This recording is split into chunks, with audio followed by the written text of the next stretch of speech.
विधि रघुकुल कमल रवि मगलोगन सुख दे जाहु चले देखत विपिन सिय सौमित समेत आगे राम लखन बन पाछे तापस बेस विराजत पाछे उभय बीच सिय सोहति कैसे ब्रह्म जीव बिच माया जैसे बहुरी कहूँ छवि जसमन बसई जनु मधु मदन मध्य रति लसई उपमा बहुरी कहूँ जे जोड़ी जनु बुध विजुग रोहिणी सोही प्रभु पद रेख बीच बिच सीता धरती चरण मग चलती सविता श्री राम पद अंक बड़ाए लखन चलई मग दाहिन लाए राम लखन सिय प्रीति सुहाई बचन अगोचर किन कही जाई अगम गमगन देख छवि होई लिए चोरी चित राम बटोरी जिन जिन देखे पथिक प्रिय सिय समेत गुरुवाल भव मग अगम अनंत तेरी बिनु श्रम रहे सिराई।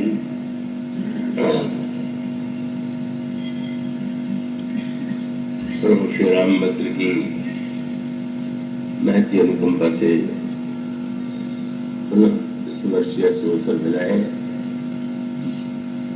कि लखनऊ के प्रबुद्ध श्रद्धालु श्रोताओं के समक्ष प्रभु के गुणों के संदर्भ में चरित्र के संबंध में कुछ बातें रखी जा सके। रमेश जी टंडन, श्री किशोर जी टंडन, पिता पुत्र का और सारे परिवार का ही स्नेहपूर्ण आग्रह रहता है। यह क्रम निरंतर चलना चाहिए और उसी की परिणति अनेक वर्षों से इस आयोजन के माध्यम से सामने आ रही। अभी आप मंदाकिनी दीदी से राम की एक झांकी का दर्शन कर रहे थे, जिसमें विवाह के मंडप में चारों राजकुमार पुत्र वधुओं के साथ सुशोभित थे और उन्हें देख करके महाराज श्री दशरथ को जो प्रतीति होती है वो अभी आपने उनके माध्यम से सुना और उसके पश्चात उस दृष्टि में जो निहित तात्पर्य है क्या है उसकी चर्चा वे अगले दोनों में करेंगी। और अभी आपके सामने जो झांकी मैंने पढ़ी है, प्रस्तुत की है, वो अधूरा राम की झांकी न होकर के बनवासी राम की झांकी।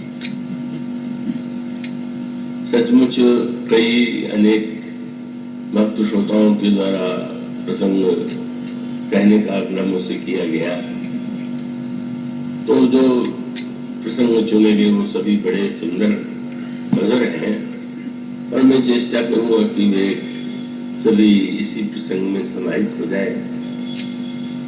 पर ये जो आपके सामने झांकी प्रस्तुत की गई है बनवासी श्री राम की, वन में पथ में चलते हुए श्री राम की,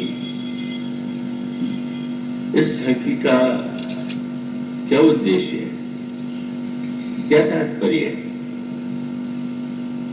मानो भगवान श्री राम अनेक अनेक रूपों में अपनी लीलाएं संपन्न करते हैं और वे सभी जो उनकी लीलाएं हैं मानव मात्र के लिए समान रूप से उपयोगी। और इसका अभिप्राय यह है कि प्रत्येक व्यक्ति के जीवन में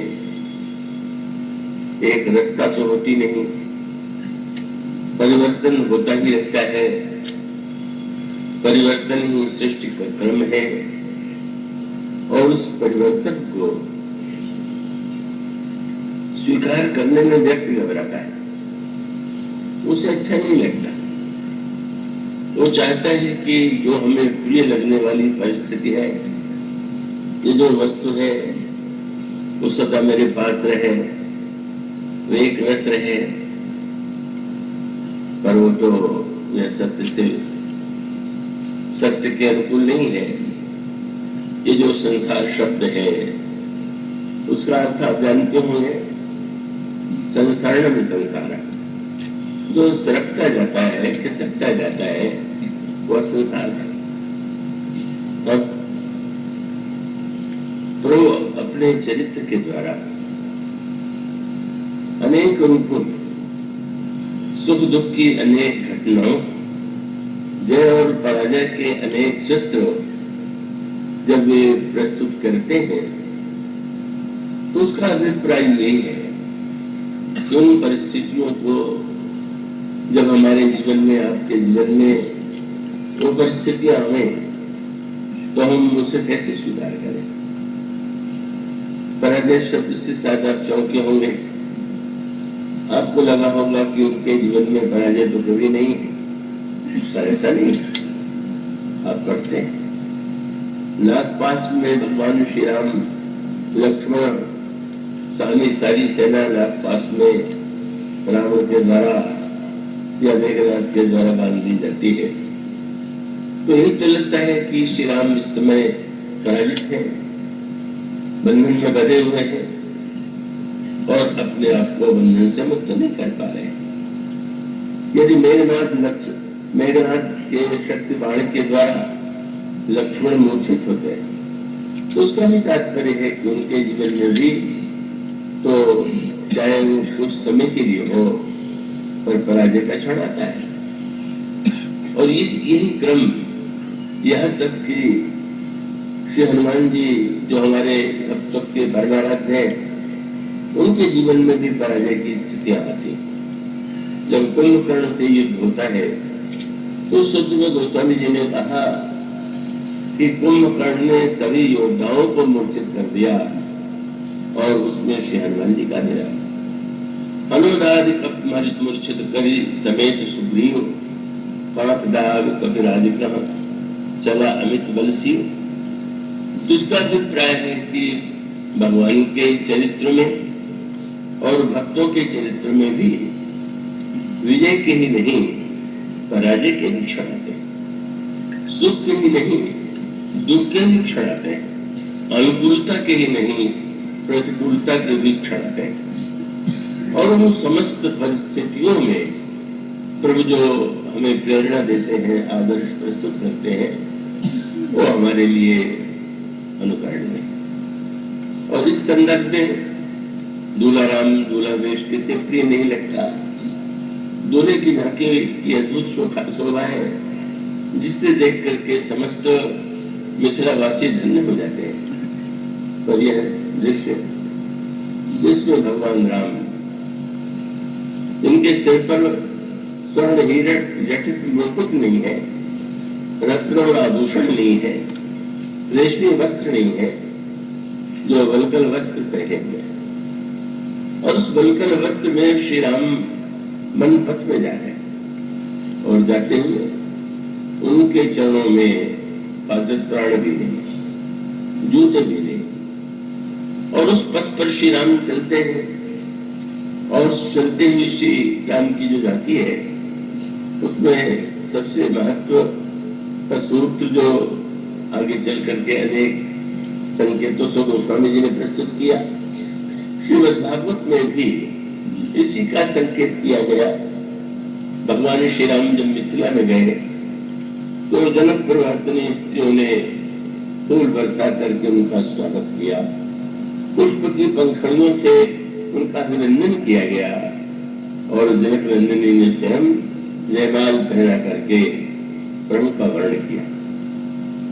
लेकिन वन पथ में जब श्री राम चलते हैं, तो यहाँ फूल की पंखड़ियां नहीं, या उस प्रकार का स्वागत नहीं, यहाँ तो प्रभु के चरणों में कांटे बिधे हुए और बड़े महत्व की बात है कि फूल तो प्रभु के चरणों में अर्पित हुए और प्रभु उन पर चलते हुए उन पुष्प की पंखड़ियों से आगे बढ़ गए, लेकिन जब उनके चरणों में कांटे लगे तो कांटे उनके चरणों के में सदा के लिए सुशोभित हो गए।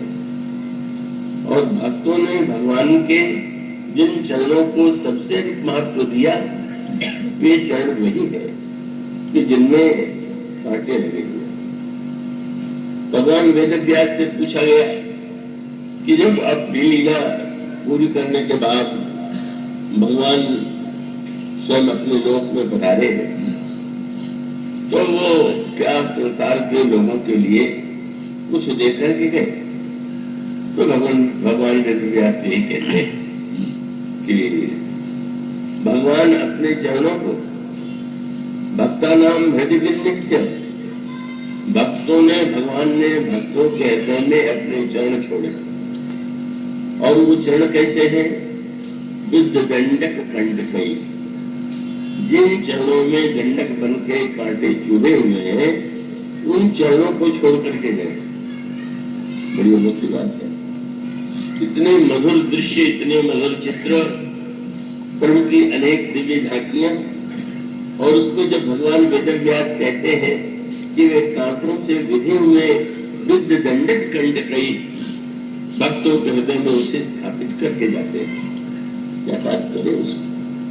और श्रीमद् भागवत के ही नहीं, श्री रामचरितमानस में भी आप पढ़ते हैं जब प्रभु का राज्याभिषेक होता है तो स्तुति करने के लिए देवता मुनि और सब वेद मूर्तिमान होकर के आते हैं और भगवान राम की स्तुति जिन शब्दों में पढ़ते करते हैं, आपने उसे पढ़ा होगा, उसमें वेद स्तुति करते हुए भगवान से कहते हैं और उन चरणों का जिसका वर्णन श्रीमद् भागवत में विद्ध दंडक कंडकई ऐसा करके वर्णन किया गया। वेद कहते हैं हे प्रभु, उनकी दृष्टि प्रभु के चरणों की ओर गई। प्रभु सिंहासन पर समासीन है, जनक नंदिनी उनके वाम भाग में सुशोभित है।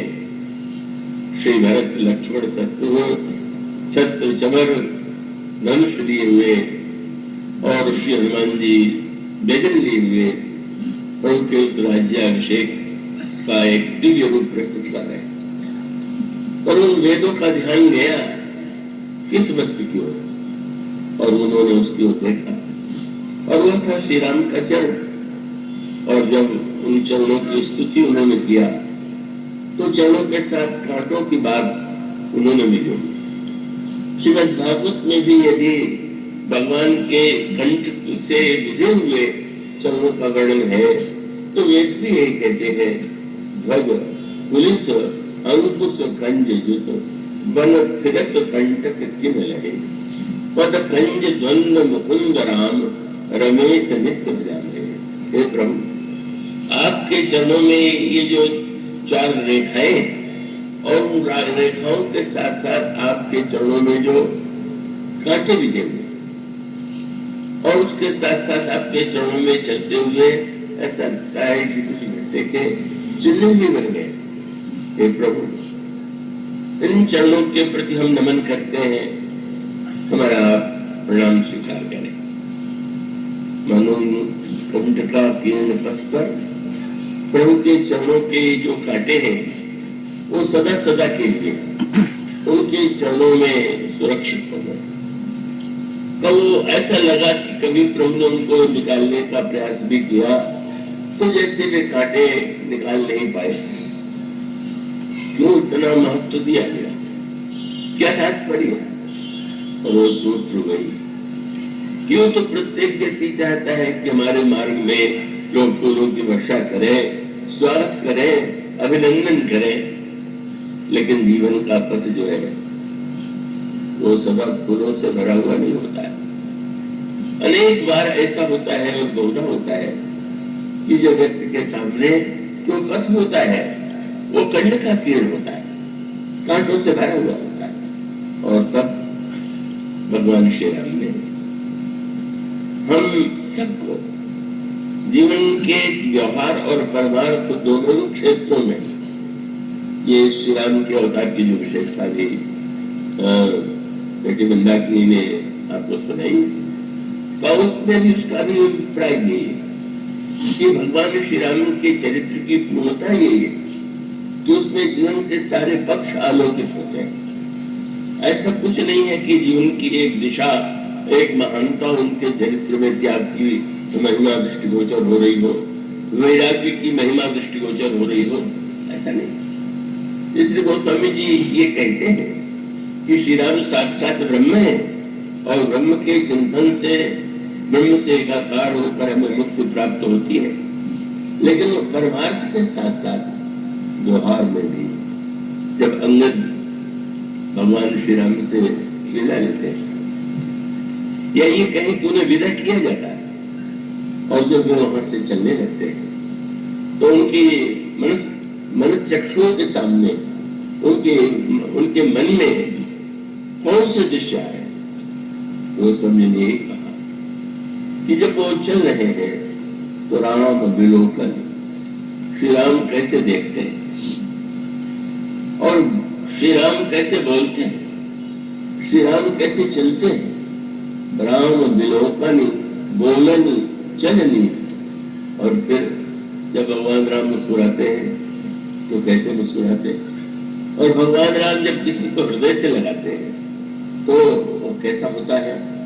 बस बार बार उसी का स्मरण करते हुए राम विलोकनी बोलनी चलनी सुमिरी सुमिरी सोचत हंस मिलनी।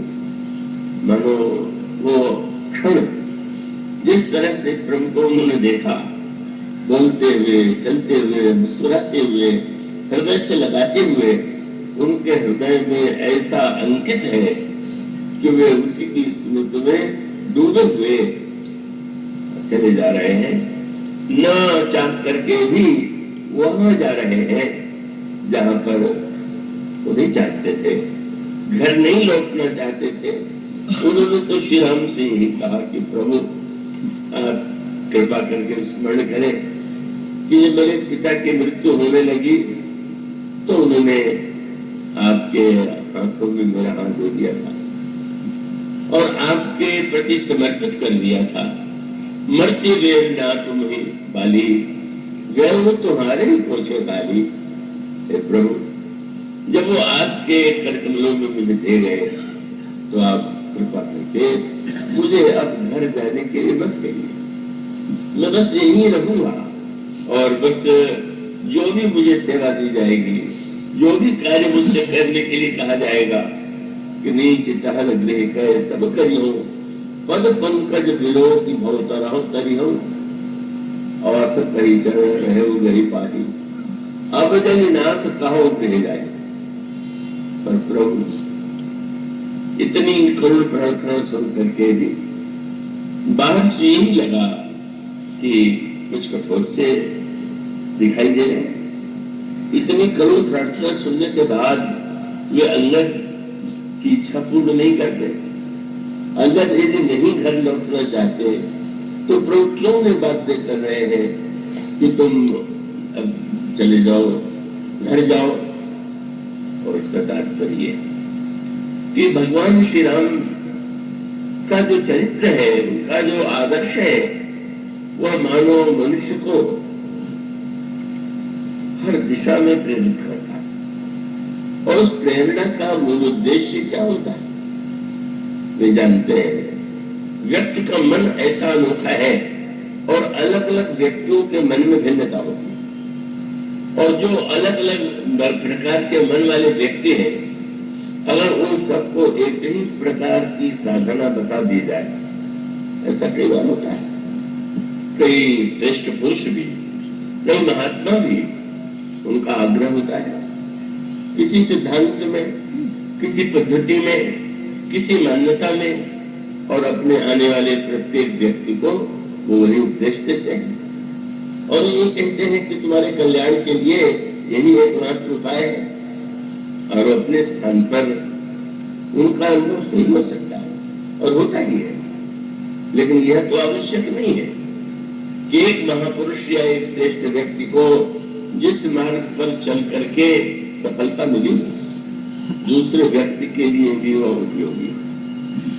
वह कथा आपने सुनी होगी कि जहां पर एक व्यक्ति सर्कस में कार्य करता था, थोड़ा अवस्था अधिक हुई तो महात्माओं के सत्संग में जाने लगा और दीक्षा भी ले ली। और दीक्षा में गुरु ने मंत्र बता दिया और ये कहा कि बिल्कुल शांत होकर के स्थिर भाव से बैठ करके माला पर तुम इस मंत्र का जप करो, चंचलता से अपने आप को मुक्त कर लो। और वो आदेश मान करके गुरुदेव ने कह दिया तुम भगवान के मंदिर में भीतर बैठ के एकाग्रता से जप करो। और वह जब जप करने लगा तो जीवन भर जो शरीर के ही कर्तव्य दिखाता रहा हो, अब उस व्यक्ति के लिए बिल्कुल स्थिर बैठना और बैठ करके किसी रूप और ध्यान में तन्मय होना बड़ा कठिन। और थोड़ी देर में वो कूद गया, घबरा गया और तब उसका जो पुराना अभ्यास था और वो जैसे सर्कस में कार्य किया करता था वही करने लगा। उसी प्रकार की उछल कूद और जो जिस तरह के विचित्र विचित्र करतब। और गुरुजी ने सोचा कि आज वो इतनी देर जब में डूब गए क्या हो, पर जाके जब देखा कि वो तो सर्कस के करतब कर रहा है तो लगा कि मैंने जब करने के लिए कहा कि सर्कस के करतब कर रहा है, बड़ा समझ है। पर जब उन्होंने देखा भगवान की मूर्ति की ओर तो दिखाई पड़ा कि भगवान खूब मुस्कुरा रहे और उनको ऐसा लग रहा कि शायद इन दृश्यों को देख के भगवान ताली भी बजा रहे हैं। और तब तुरंत वो लौट आए और जब वो आया प्रणाम करने तो कहा कि भाई तुम्हारी साधना और सर्कस ही है, तुम्हें जप की आवश्यकता नहीं है। अब मैं कहता हूं कि तुम जप करो, पर तुम्हारे कर्तव्य से भगवान को हंसी आती है, प्रसन्नता होती है, वही तुम्हारी साधना। और उसका तात्पर्य कि साधना प्रत्येक व्यक्ति के लिए एक जैसी नहीं होती। अब कई लोग पूछते हैं माला का जप करें कि बिना माला की जप करें, मानसिक करें कि बोल की करें, पाठ करें तो कैसे करें। और उसका उत्तर यही है कि ये तो जो विधि है वो तो विधि एक माध्यम है। आप स्वयं अनुभव करके देखिए, आपको जिसमें अधिक आनंद की अनुभूति हो, रस की अनुभूति हो, वही आपके लिए भी ठीक है। इस बात को इसीलिए ये जो भक्त की साधना है या जो प्रभु के चरित्र में जिन भक्तों पात्रों और चरित्रों का वर्णन आता है उनसे भगवान अलग अलग प्रकार के व्यवहार करते हैं। अगर वो मुसुंदी जी को उपदेश देते हैं तो ये कहते सब तब भय बोले, सब कुछ छोड़ के मेरा भजन करो। और सुग्रीव जी अगर कहते हैं कि हम सब कुछ छोड़ के भजन करना चाहते हैं तो कहते हैं नहीं, तुम्हें तो राज्य चलाना है, तुम्हें तो किस कन्या के राज्य का संचालन करना है। मानो वे जानते हैं कि वसुंधरा के लिए सर्व त्याग यदि कल्याणकारी है तो सुग्रीव के जीवन में वो संभव नहीं। और वो प्रयत्न करेगा तो इधर रहेगा न उधर रहेगा। इसलिए आप देखेंगे कि प्रभु अपने चरित्र में भिन्न भिन्न व्यक्तियों को जो उपदेश देते हैं वो बिल्कुल अलग होते हैं और कभी कभी परस्पर बिल्कुल विरोधी उपदेश होते हैं। इस सामने है उसका कल्याण किसमें होगा, ये प्रभु की दृष्टि रहती है। कबंध को अगर उपदेश वो ये कह करके देते हैं तो उसके पीछे एक कारण था। दुर्वासा ने ही कबंध को श्राप दिया। दुर्वासा जी जो है ऐसे एक महात्मा के रूप में है जो बोध के रूप दिखाई देते हैं और श्राप देते हुए दिखाई देते हैं। और इस प्रसंग की विशेषता ये थी, और ऐसा स्वभाव कई लोगों का होता है कि एक की प्रशंसा करें इसमें तो कोई आश्चर्य नहीं करनी चाहिए, लेकिन वो सोचते हैं कि अगर दूसरे की थोड़ी निंदा कर दे, आलोचना कर दे और ये सिद्ध करे कि वो आप उससे बहुत अच्छे हैं वे बहुत प्रसन्न हो जाएगा। कई लोग प्रसन्न भी होते हो। कबंध ने यही गुण किया। जब वो श्राप से मुक्त हुआ तो पहला वाक्य यही कहा कि दुर्वासा मुनि दीनी सापा। महाराज दुर्वासा जी इतने क्रोधी थे कि उन्होंने तो शाप दे दिया। अब आप कितने अच्छे हैं, बोले प्रभुपद पेट मिटा सो पापा, आपके चरणों के दर्शन से मेरा पाप मिट गया। तो प्रभु जब सापत तावत पुरुष कांता कहते हैं तो उनके सामने मानो यह संकेत होता है कि तुमने दुर्वासा क्रोधी है, केवल इसी ओर दृष्टि डाली। तुम्हारी क्या वृत्ति थी, तुम्हारा क्या व्यवहार था, तुम्हारा संस्कार क्या था, और उसके अंतःकरण में जो विपरीत वृत्ति है उसको मिटाने के लिए प्रभु वाक्य कहते हैं। तो ये पूरी का ऐसा उपदेश नहीं है कि जो समान रूप से प्रत्येक प्रसंग में जोड़ा दिया जाए और ये कहा जाए कि भगवान तो बड़े अनुचित पक्षपाती है कि उन्होंने ऐसा शब्द कह डाला।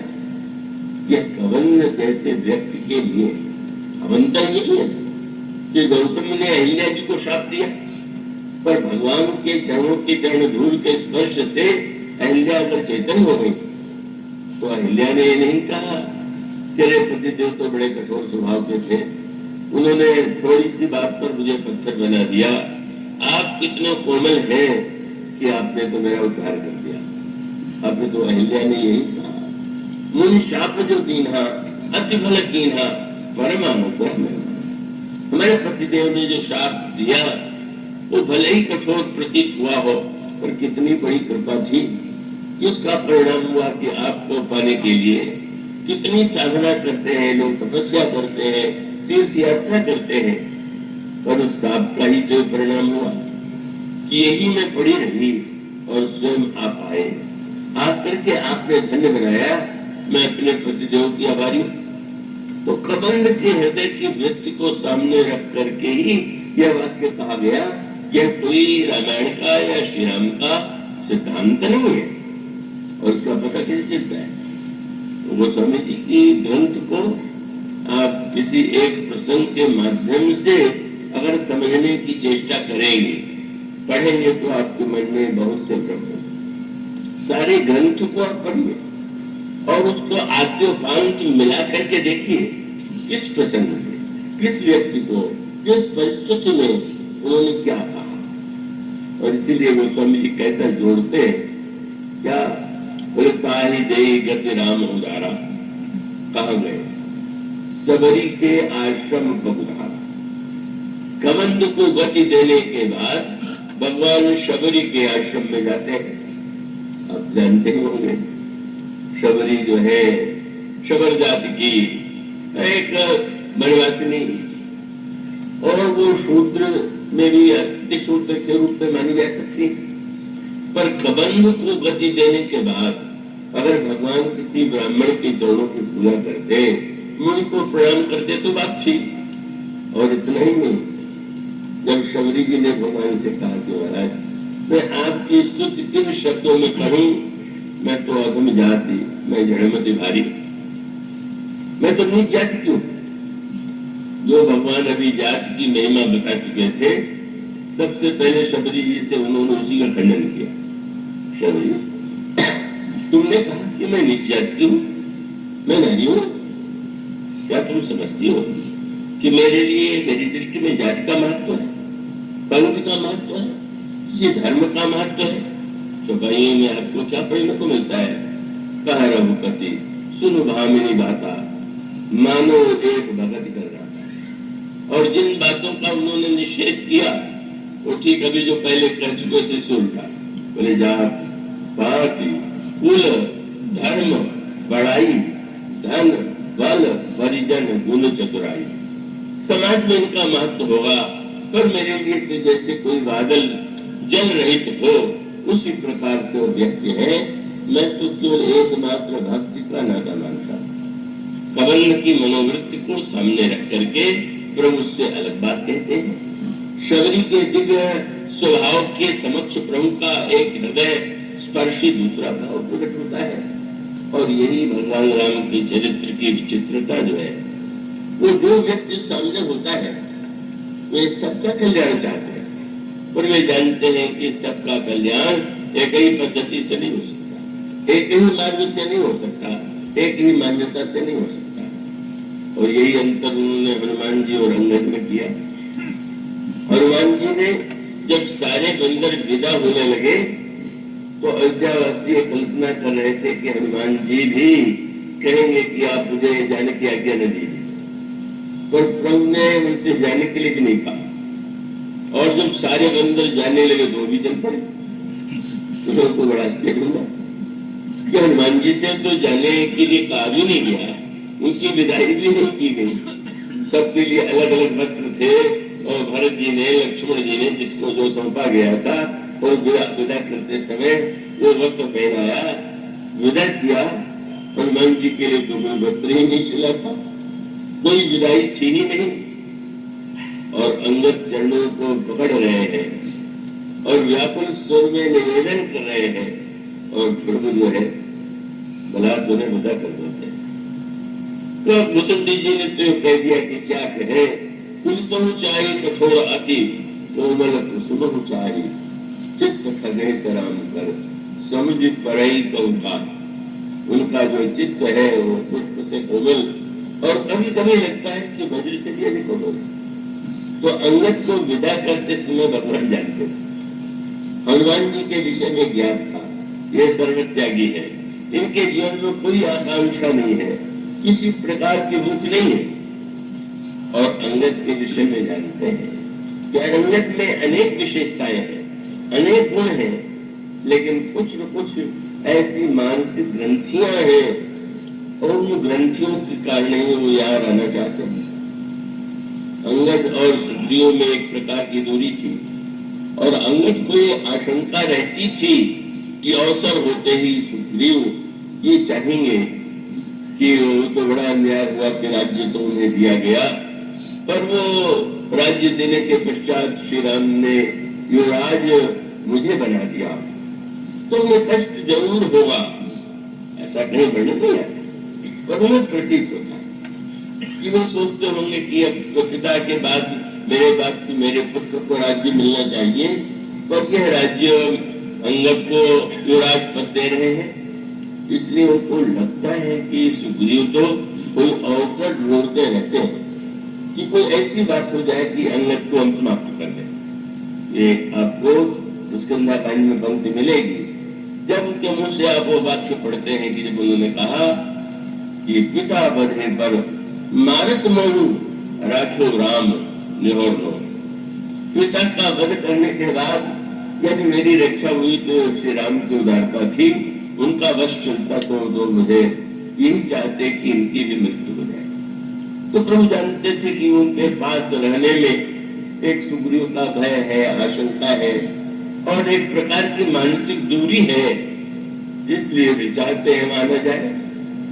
और प्रभु जानते हैं मन की बड़ी विचित्रता होती है, कभी मन में त्याग की वृत्ति आ जाती है, कभी वैराग्य आ जाता है, कभी मनुष्य सबको छोड़ देने के लिए बेचैन दिखाई देता है, और अगले क्षण उसके जीवन में लालसाएं उदित हो जाती है। अब ऐसी स्थिति में प्रभु इसको जान करके मनो वे जानते हैं अंगद अगर यहाँ रहेगा तो कुछ दिन के बाद अवश्य घर की याद आएगी। गोस्वामी जी ने लिखा है, जब श्री भरत चित्रकूट की ओर गए तो अयोध्या प्रवासियों की यात्रा तो 2 बार हुई। एक बार तो जब भगवान श्री राम वन की ओर प्रस्थान करते हैं तो अयोध्यावासी इतने प्रभु के प्रेम में, इतनी के अंदर अंतःकरण में अनुरक्ति है कि वो यही चाहते हैं कि हम नहीं रहेंगे अयोध्या में, हमें भरत का राज्य नहीं चाहिए, हमें कैकेयी का राज्य नहीं चाहिए, जहां राम रहेंगे हम वहीं रहेंगे। और सब अपने अपने परिवार घर और उसमें जो छोटे बच्चे थे या ऐसी स्थिति की जो नहीं जा सकते थे उन्हें छोड़ करके प्रभु के रथ के पीछे चलते हैं। रथ रोक देते हैं, प्रभु समझाते हैं आप लोग लौट जाए, आप लोग के लिए उपयुक्त नहीं है, आप विश्वास कीजिए मेरी अपेक्षा भारत का राज्य बहुत श्रेष्ठ होगा। आप क्यों ये मान के चलते हैं कि भरत का शासन मेरी अपेक्षा कहीं से न्यून होगा? बेचारे मानते हैं, फिर थोड़ा लौटते हैं और कुछ क्षणों के बाद फिर पुनिया में फिर से लौट के चलने लगते हैं। एक ये जो यात्राओं का रामायण में वर्णन है, ये हम सब आपके जीवन की यात्राओं का वर्णन है। विभिन्न और ऐसी यात्रा का भी वर्णन है, जैसे कुछ लोग होते हैं, रावण भी तो चलता, वो चलने की कला भी बहुत से लोगों के जीवन में होती है। बोले चल तो दसानन दौलत आओगी, पृथ्वी कांपने लगे, जिसके चलने और देख करके आतंक की सृष्टि हो जाए, ऐसा भी चलने वाला हो सकता है। लेकिन यह जो का चलने के क्रम में जो अनूठे संकेत है, उसका तात्पर्य है, उसका अभिप्राय यह है कि भगवान श्री राम जानते हैं कि आज एक उत्साह में, उमंग में ये घर छोड़ करके मेरे साथ जाने को गए, लेकिन ये कष्ट जब नहीं सहेंगे, सह पाएंगे, तो उनके मन में फिर बड़ी विचित्र स्थिति हो जाएगी और तब बड़े प्रेम से समझाते हैं। उस समय थोड़े क्षण के लिए ठीक लगता है, फिर चल पड़ते हैं और तब आप पाते हैं कि प्रभु को लगा कि उचित यही होगा कि इन लोगों को साथ न ले जाएगा। और जिस समय गहरी नींद में लोग शोक श्रम बस गए सोई, शोक के कारण थकान के मारे गहरी नींद में सो गए, भगवान श्री राम जग रहे थे। सुमंत जी से उन्होंने कहा, आप कृपा कीजिए, ये लोग यदि मेरे साथ चलते हैं तो बड़ा अनर्थ हो जाएगा। हमारी माँ कैकेयी को यह भ्रम हो सकता है कि मैंने अयोध्या के पूर्ववासियों को भड़का दिया है, इसलिए अयोध्या छोड़ करके जा रहे हैं। मैं तो बहुत ही उत्सुकता से प्रतीक्षा कर रहा हूँ कि कब मेरा भाई भरत सिंहासन पर बैठे, राज्य चलावे, इसलिए कृपा कीजिए, आप रथ पर बैठाइए मुझे, और इसी समय जब गहरी नींद में सो रहे हैं तो लेकर के चलिए। सुमंत जी श्री राम के तर्क से, हृदय से प्रभावित होते हैं, रथ पर बैठाते हैं और उन्होंने कहा, महाराज एक समस्या तो है, हम आपको रथ पर बैठा करके जब ले चलेंगे तो प्रातः काल होने पर वो आपको खोजेंगे, और रथ के पहिए का ये चिन्ह जो है वो तो सड़क मार्ग में मिलेंगे, तो उनके सहारे वो आप जहां होंगे वहां तक पहुंचेंगे। तो प्रभु ने कहा, ऐसे बढ़िया ढंग से रथ चलाइए कि पता नहीं चले कि मैं किधर गया हूं। तेरा मेहनत की भाषा है, प्रभु किधर गए हैं, जो खोजने वाले हैं पर अधूरे हैं, तो वो ऐसा रथ चलाते हैं, कभी पूरब की ओर थोड़ी गए, फिर पश्चिम की ओर गए, उत्तर की ओर गए, दक्षिण की ओर गए। जब सवेरा होता है, लोग जगते हैं, तो जगने के बाद जब श्री राम नहीं दिखाई देते, बड़े दुखी होते हैं, और फिर रथ कहाँ, खोज कतहु नहीं पावहु, राम राम कही दस दिस धामनी, दुह दिस धामनी। श्री राम कहाँ गए, कहाँ गए, चारों ओर दौड़ रहे हैं, मानो निराश हो गए। रथ के पहियों के द्वारा वो श्री राम किधर गए, इसे खोजने में समर्थ नहीं हुए। और आगे चलकर क्या पाएंगे कि श्री भरत जब गए, रथ के पहिए कितने मोटे होते हैं, उनके चिन्ह कितने बड़े होते हैं, पर श्री राम को उस पथ में, श्री भरत को उस मार्ग में श्री राम के चरण की रेखाएं दिखाई पड़ी। आंखें हो तो रेखाएं भी दिखाई देती, वो आंखें न हो तो पहिया भी, उसका चिन्ह भी नहीं दिखाई दे। देखने के लिए आंखें सबके पास एक जैसी तो नहीं होती, कहीं इसलिए वस्तुतः मनोवृत्ति किस तरह बदलती है, अंत में जहां से लौट आते हैं। और उसके बाद जब श्री भरत जो है चित्रकूट जाने का निर्णय करते हैं तो बड़े प्रसन्न होते हैं और कहते हैं कि आज वो यात्रा जो अधूरी रह गई थी आज पूरी होगी। श्री राम के साथ चल पड़े और पहुंच गए। बड़ी उपलब्धि हुई। श्री राम तो सोता हुआ छोड़ के चले गए थे, लेकिन श्री भरत के साथ वो चित्रकूट पहुंच गए। श्री राम का दर्शन हुआ और वहां पर कई दिन व्यतीत हो गए। और तब एक ऐसी स्थिति आई थी, गोस्वामी जी ने कहा कि अब देवताओं को ये चिंता हो गई कि अब अयोध्या वासियों ने कहीं यही डेरा डाल दिया तो आगे की यात्रा ही नहीं होगी। यात्रा नहीं होगी तो लंका में राक्षसों का वध कैसे होगा। तो गोस्वामी ने लगा कि उन्होंने माया का प्रयोग किया और लाग देव माता माया सदन, बड़ी अनोखी बात है।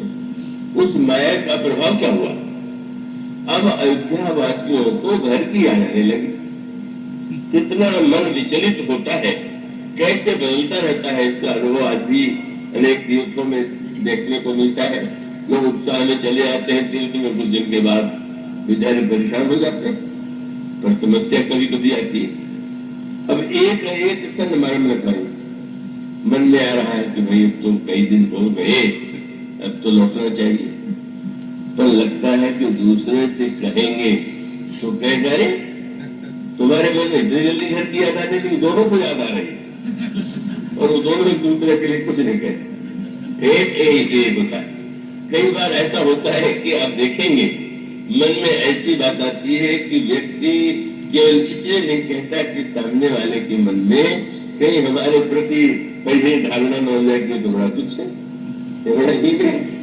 तो एक दूसरे गोस्वामी ने कहा कि उनकी दशा तो ऐसी हो गई कि जैसे नदी समुद्र में मिल रही हो। वो दृश्य आपने देखा होगा या देखा हो जिन्होंने, तो सरित संग संगम जन वारी, कभी जैसे नदी का जल उधर की ओर गया, समुद्र का रेला आया तो उधर की ओर गया। दुचित कतहु परितोष न लाए, एक एक संमरम न कहे। कोई कह सकता है कि भाई उनका क्या दोष है, वो तो देवताओं की माया का प्रभाव था।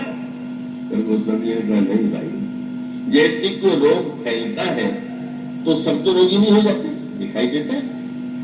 तो गोस्वामी ने कहा कि यह जब देवताओं ने माया का प्रयोग किया तो श्री भरत का तो कुछ नहीं है, वहां कहाँ माया प्रवेश करने वाली है। पर लाग गोस्वामी ने कहा साधु सचेत विहार, भरत जी को छोड़ करके, कुछ साधुओं को छोड़ करके जो सावधान थे उनको छोड़ करके लाग देव माया सबही जथा जोग जन पाए। ये जथा जोग शब्द बहुत सुंदर धूप है। आप धूप में चलते हैं, सब लोग थोड़ी देर में झुलसने लगता है, दूसरा व्यक्ति अधिक देर तक धूप सह लेता है। ये मनुष्य की बनावट ऐसी है, शरीर ऐसा है, मन ऐसा है कि बिल्कुल अलग अलग है। और इसलिए जब प्रभु ने देखा कि अयोध्या वासियों के मन में जाने की इच्छा तो हो रही है पर कह नहीं रहे हैं, तो प्रभु मन ही मन खूब हंसे। हंसे क्यों, बोले चलो अच्छे हुआ, क्या विबुध धार में गुणद गुहारी। अब बेचारे अगर कह देते तो इनको संकोच लगता। अब ऐसी परिस्थिति में अगर मैं विदा कर दूंगा तो विचारों की लाज झकी रहेगी। और प्रभु जो है वो स्थिति श्री भारत का तो कहने क्या का, वो ऐसी स्थिति आप कल्पना कीजिए कि जहां पर व्यक्तियों के मन में दुविधा हो रही है कि वह जाए कि रहे। और अंत में एक दिन सभा एकत्र हुई और एकत्र होने के बाद एक ऐसी सभा जिसमें सब चुप बैठे हुए, कोई बोल नहीं रहा। और बोल नहीं रहने की स्थिति में क्या स्थिति है, क्योंकि प्रत्येक व्यक्ति क्या बोले। सबसे बड़ा संकट प्रभु श्री राम के सामने थे। सोचने लगे किसी के घर में कोई अतिथि आ गए और वो कहे कि कई दिन आप रह चुके अब जाइए, तो गुजरात मन जन्म करेगा। ये बेचारे इतने प्रेम से यहाँ चल के आए, अब इनसे कहीं जाइए जाइए आप यहाँ क्यों टिके हुए हैं, तो प्रभु कह नहीं पाते। अब वो स्वामी ने कहा कि आंखों में एक विचित्र सभा है। प्रभु की आंखें गुरु वशिष्ठ से मिली, बिना बोले प्रभु ने संकेत किया, गुरु जी ये लोग कह नहीं सकते, मेरा कहना अनुचित है, तो न हो तो आप कह दीजिए। आप कह सकते हैं कि आज मुहूर्त बहुत अच्छा है, तो मुहूर्त के नाम से आप यदि कहेंगे भी तो कुछ अनुचित नहीं लगेगा। लेकिन गुरु जी तो यहाँ पर चित्रकूट में आकर के तो अभी तक तो सबको दीक्षा देते थे, फिर गुरु जी ने ऐसी दीक्षा ले ली है, प्रेम दीक्षा, कि आज उस स्थिति में है कि उन्होंने आज तुरंत नीची कर दी। मुझे कोई ज्ञानी कहे चाहे न कहे, मैं कभी नहीं कहूंगा कि अयोध्यावासी तुम्हें छोड़ करके चले। पर प्रभु ने देखा यहाँ से भी निराशा, तो जनक जी की ओर देखा, महाराज आपको क्या कहना है? जे ग्रंथ निर्देश हो पाए पदों पत्र दिन जग जल जाए। आप तो कहीं से आसक्ति है ही नहीं, विरागी। आप कह दीजिए ना कि राजा राज्य किस तरह से नहीं छोड़ा जाना चाहिए। आप यदि कहेंगे तो आपके मुंह से शोभा भी है, कितने बड़े विरागी हैं, और साथ साथ मुझे संकोच से मुक्ति मिल जाएगी। जनक जी ने तुरंत नीचे करके कह दिया, बहुत दिन ज्ञानी रहा, आज मैं ज्ञानी नहीं रहूंगा। मैं नहीं कहूंगा, बिना बोले आंखें नीची हो जा रही, और जब आंखें नीची हो जाती है तो वही था कि ये नहीं कोई कहने वाला है। और सबके बाद अब प्रभु सोचने लगी क्या करे, तो अचानक दृश्य, प्रभु ने थोड़ा संकोच से श्री भरत की ओर देखा, लेकिन अनोखी बात हुई, जहां गुरु जी ने जनक जी ने आंखें नीची कर ली थी और कोई मुझे बोलने को प्रस्तुत नहीं था, श्री भरत अचानक उठ के खड़े हो गए और उन्होंने जो शब्द कहा वो श्री भरत ही कह सकते हैं। और कितना महान त्याग है इसमें। क्या भक्त भगवान से दूर जाना चाहता है, दूर होना चाहता है, किंतु भगवान श्री राम हमारे प्रभु को संकोच हो रहा है और संकोच के मारे वो सबकी ओर देख रहे हैं।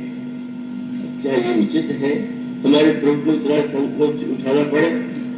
और तब खड़े होकर के श्री भरत वह कहते हैं जो वही कह सकते थे, क्या अब कृपाल मुझे देव मिल जाएगी, सेवो अवध अवधि बन जाएगी, और आज्ञा दीजिए हम जाना चाहते हैं। मानो जाना चाहते हैं का तो प्रश्न ही नहीं, पर उनका जो सेवक साहिबन सपोची निज हित चाही तासु मत पोची, जो सेवक स्वामी को संकोच में डाल करके हित चाहता है उसकी बुद्धि पहुंची है। इतने श्रीमान कि मानो प्रभु का संकोच बना रहने के लिए अपने को निसंकोच बना करके जिसमें विदा मांग लेते हैं। कितना प्रभु के हृदय में भाव विवरता का उदय हुआ। और उसका अभिप्राय है कि संसार में अनेक व्यक्ति हैं, अनगिनत व्यक्ति हैं, सबका स्वभाव, सबका मन, सबका शरीर, इन सबके रचना अलग अलग प्रकार की। और अगर बाध्यता पूर्वक सभी लोगों के लिए एक ही किसी प्रकार का मार्ग, एक ही साधना, एक ही उपदेश दिया जाए तो कल्याणकारी नहीं हो सकता। इसलिए भगवान श्री राम के चरित्र की सबसे बड़ी पूर्णता यही है जो अन्य किसी अन्य अवतार में आपको दिखाई नहीं देगी, कि भगवान राम सब कुछ तो बन जाते हैं। कभी भगवान श्री राघवेंद्र ऐसा लगता है कि सारे भोगों का आनंद ले रहे हैं। जब राम राज्य श्री राम सिंहासन पर बैठे तो गोस्वामी जी किसी ने कहा वन से आए हुए हैं, तो वन में एक अभ्यास जो बन गया होगा, अब भी वनवासी की तरह रहते हो। गोस्वामी जी ने कहा ना, सुति पथ पालक धर्म धुरंधर गुणातीत और भोग पुरंदर। इंद्र के समान भोगों को भोगते हैं और गुणों से परे भी। मानो भगवान राम त्यागी भी है, रागी भी है, विरागी भी है, ज्ञानी भी है, और वो अयोध्यावासी और मिथिलावासी, दंडकारण्यवासी, उनके अनेक अनेक रूप, और उन प्रत्येक रूपों में आपको जो प्रिय लगे और उन रूपों में जो संदेश आपको मिले, हमें आपको मिले, हम किस पथ में चले तो कैसे चले, जब विपत्ति आवे तो कैसे, कठिनाई आवे तो कैसे, जब हमारा मार्ग कंटकाकीर्ण हो तो कैसे।